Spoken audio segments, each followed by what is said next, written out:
Living Dhamma, by Ajhan Chah. Making the heart good. These days people are going all over the place looking for merit one, and they always seem to stop over in Wat Nong Pah Pong. If they don't stop over on the way, they stop over on the return journey. Wat Nong Pah Pong has become a stopover point. Some people are in such a hurry I don't even get a chance to see or speak to them. Most of them are looking for merit. I don't see many looking for a way out of wrongdoing. They're so intent on getting merit they don't know where they're going to put it. It's like trying to dye a dirty, unwashed cloth.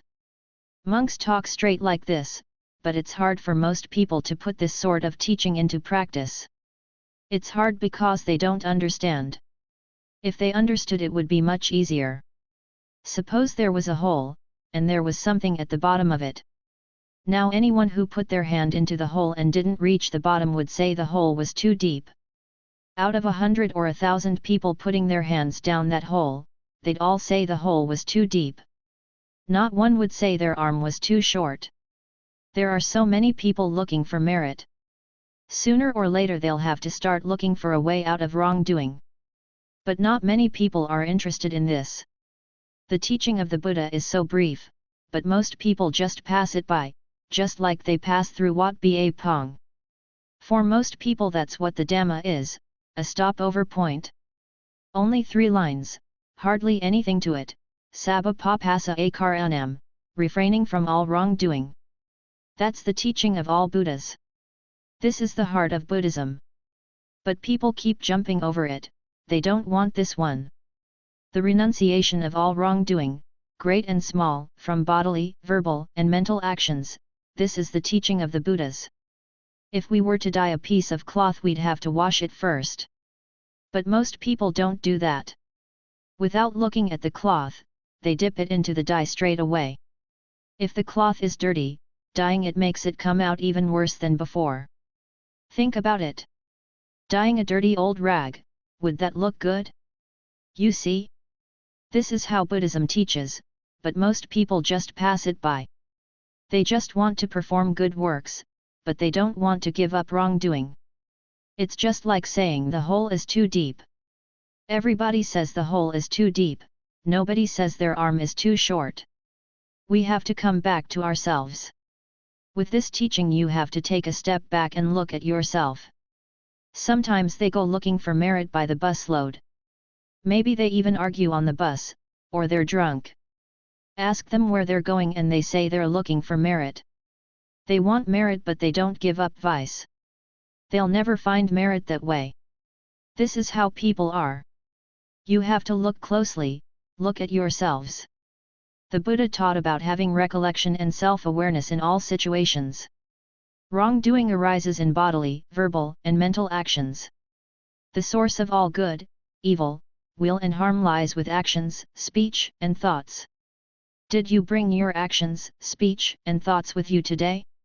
Or have you left them at home? This is where you must look, right here. You don't have to look very far away. Look at your actions, speech, and thoughts.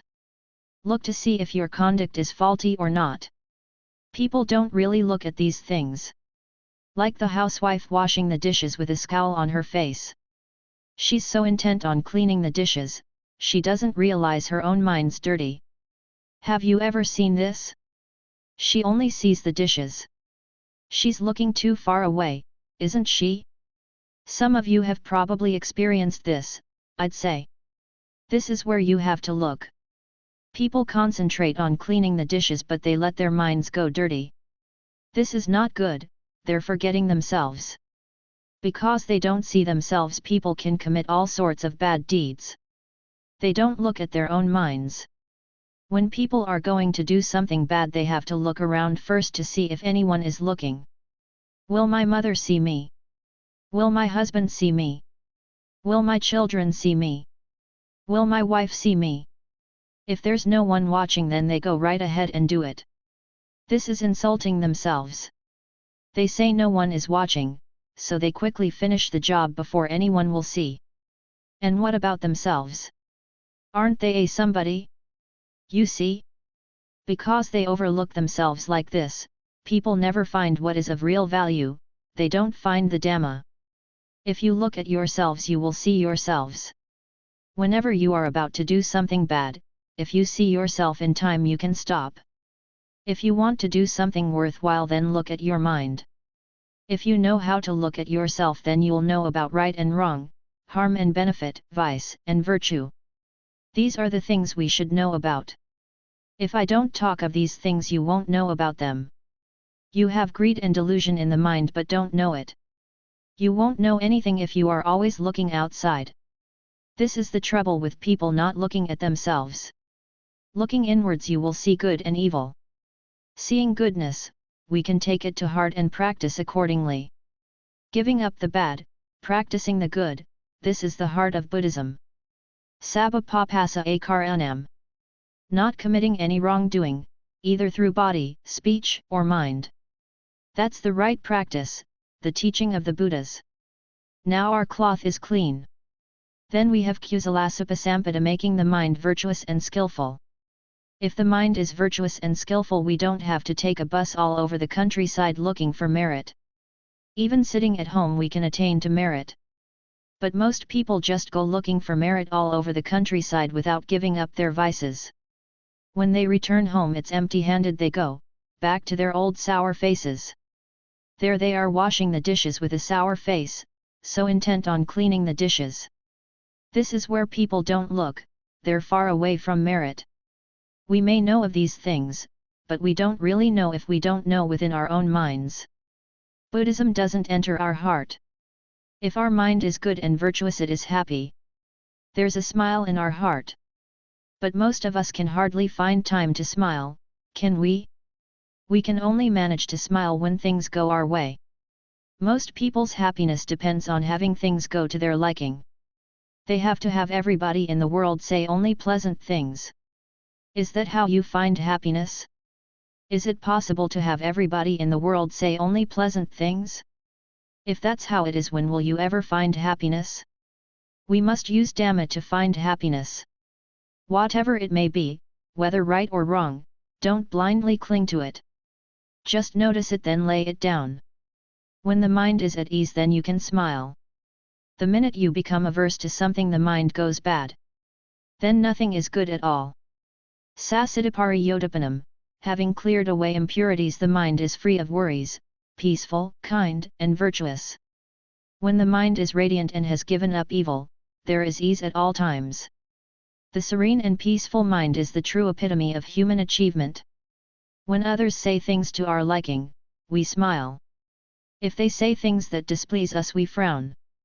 How can we ever get others to say things only to our liking every single day? Is it possible? Even your own children, have they ever said things that displease you? Have you ever upset your parents? Not only other people, but even our own minds can upset us. Sometimes the things we ourselves think of are not pleasant. What can you do? You might be walking along and suddenly kick a tree stump, thud, ouch. Where's the problem?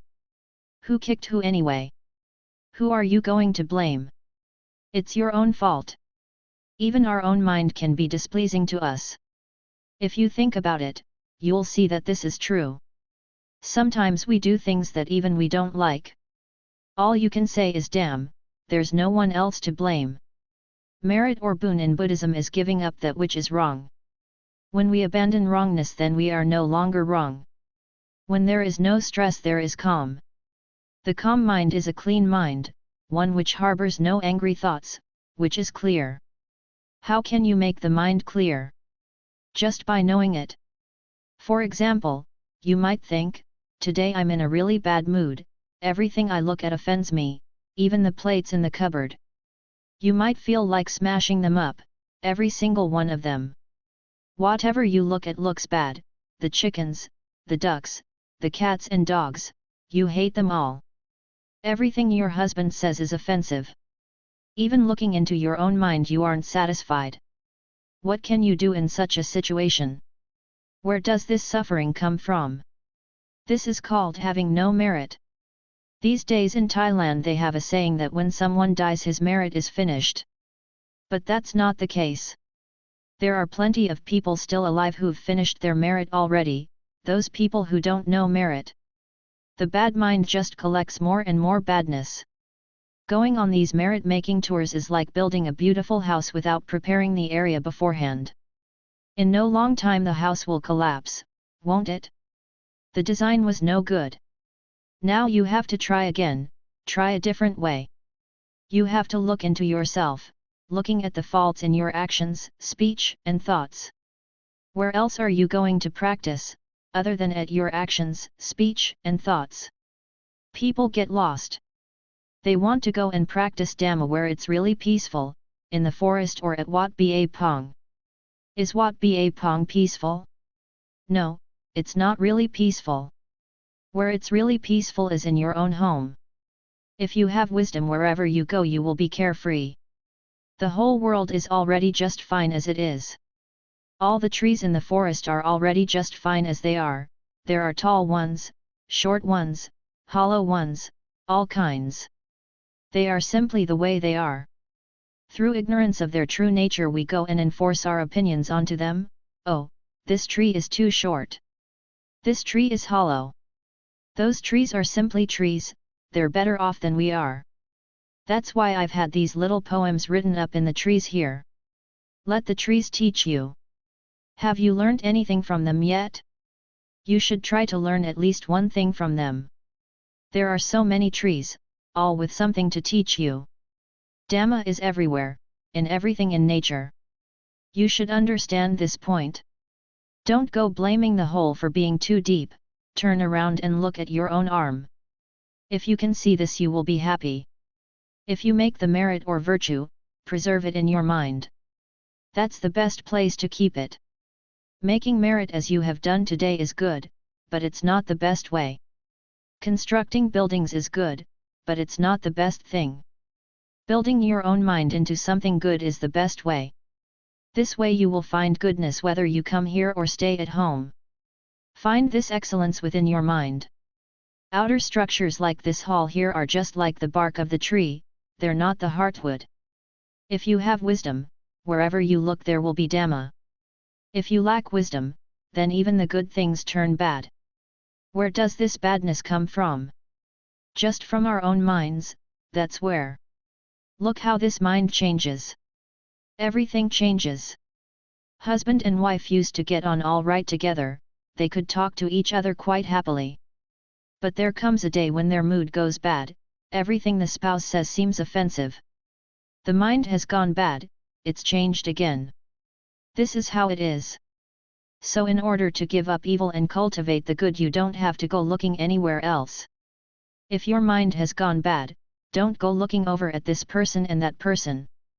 Just look at your own mind and find out where these thoughts come from. Why does the mind think such things?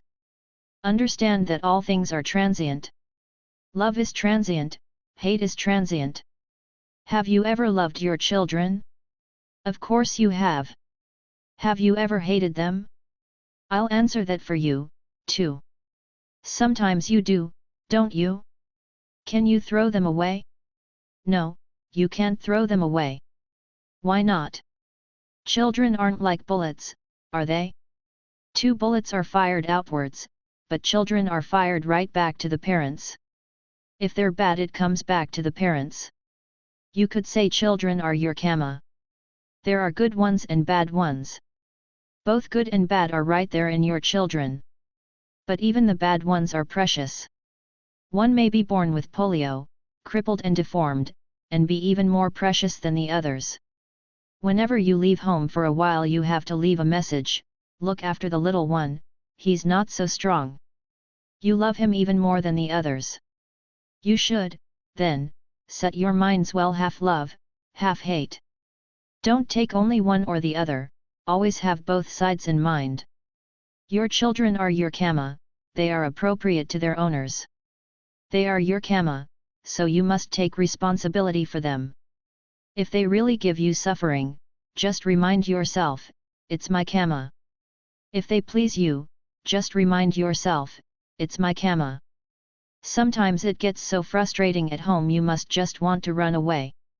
It gets so bad some people even contemplate hanging themselves. It's karma. We have to accept the fact.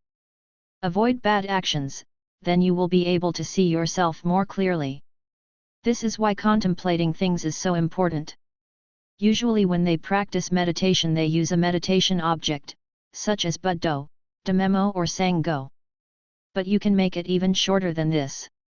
Whenever you feel annoyed, whenever your mind goes bad, just say so. When you feel better, just say so. It's not a sure thing. If you love someone, just say so. When you feel you're getting angry, just say so. Do you understand? You don't have to go looking into the Tipitaka. 3. Just so. This means it's transient. Love is transient, hate is transient, good is transient, evil is transient. How could they be permanent? Where is there any permanence in them? You could say that they are permanent insofar as they are invariably impermanent. They are certain in this respect, they never become otherwise. 1 minute there's love, the next hate. That's how things are. In this sense they are permanent. That's why I say whenever love arises, just tell it so. It saves a lot of time. You don't have to say Anakam, Duksam, Anatta. If you don't want a long meditation theme, just take this simple word, if love arises, before you get really lost in it, just tell yourself so. This is enough. Everything is transient, and it's permanent in that it's invariably that way. Just to see this much is to see the heart of the Dhamma, the true Dhamma. Now if everybody said so, more often, and applied themselves to training like this, clinging would become less and less. People would not be so stuck on love and hate. They would not cling to things. They would put their trust in the truth, not with other things. Just to know this much is enough. What else do you need to know? Having heard the teaching, you should try to remember it also. What should you remember? Meditate. Do you understand? If you understand, the Dhamma clicks with you, the mind will stop. If there is anger in the mind, just so, and that's enough, it stops straight away. If you don't yet understand, then look deeply into the matter. If there is understanding, when anger arises in the mind you can just shut it off with so. It's impermanent. Today you have had a chance to record the Dhamma both inwardly and outwardly. Inwardly, the sound enters through the ears to be recorded in the mind. If you can't do this much, it's not so good, your time at Wat Nong Pah Pong will be wasted. Record it outwardly, and record it inwardly. This tape recorder here is not so important. The really important thing is the recorder in the mind. The tape recorder is perishable, but if the Dhamma really reaches the mind, it's imperishable, it's there for good. And you don't have to waste money on batteries. Notes. 1. Looking for merit is a commonly used Thai phrase.